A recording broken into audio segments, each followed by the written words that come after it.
Welcome to Pindar Poetry. We hope you learned something new. You start by confirming your iPhone 16 Pro Max supports dual physical nano SIMs, then power it off to avoid data corruption. Use the eject tool, push straight and hold the tray steady.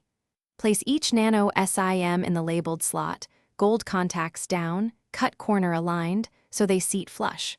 Once done, reinsert the tray and power on the phone. This prevents hardware misalignment and ensures the system recognizes both lines when iOS boots and begins cellular setup.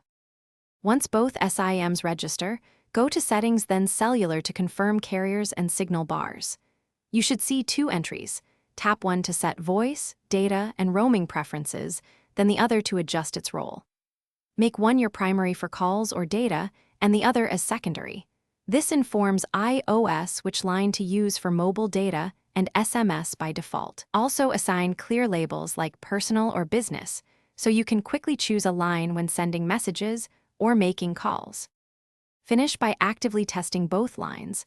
Place a call, send an SMS, and use mobile data with each. To switch, pick the line in the phone app or tap the cellular icon in Control Center. For automatic failover, enable allow cellular data switching in cellular settings. If a line doesn't work, reseat the SIM tray, reboot the phone, and check for carrier updates or iOS updates. These often fix provisioning issues. If problems persist, contact the carrier for activation or provisioning checks. Thanks for watching. Consider subscribing if we helped you.